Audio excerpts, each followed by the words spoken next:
ADGP RSS കൂടിക്കാഴ്ചയിൽ RSS നേതൃത്വം മറുപടി പറയുമെന്ന് BJP നേതാവ് വി മുരളീധരൻ. RSSനെതിരെ ഇത്തരം ആരോപണങ്ങൾ വരുമ്പോൾ അതിനെ പ്രതിരോധിക്കാൻ BJP നേതാക്കൾ വരേണ്ടതില്ലെന്നാണ് സംഘടനയുടെ നിലപാടെന്നും ADGPയുടെ വരവിന്റെ ഉദ്ദേശം RSS ഭാരവാഹികൾ തന്നെ പറയുമെന്നും മുരളീധരൻ തൃശൂരിൽ മാധ്യമങ്ങളോട് പറഞ്ഞു.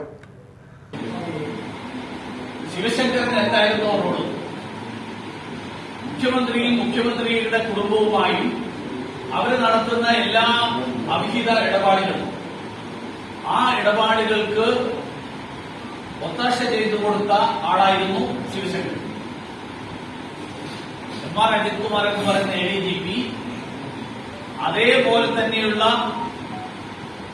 ഒരു റോളാണ് ഇന്ന് നിർവഹിച്ചുകൊണ്ടിരിക്കുന്നത് എന്നുള്ള കാര്യത്തിൽ എനിക്ക് യാതൊരു സംശയമില്ല.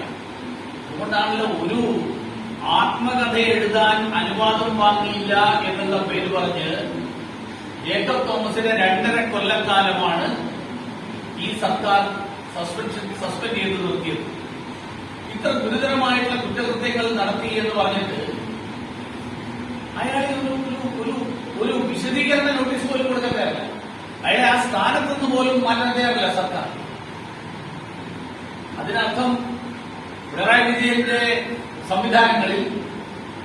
ആ സംവിധാനങ്ങളിൽ എന്താണോ നേരത്തെ ശിവശങ്കരൻ ചെയ്തിരുന്നത് അതും അതിനപ്പുറത്തുള്ള കാര്യങ്ങളും ചെയ്യുന്ന ഒരാളാണ് ഇപ്പോ MR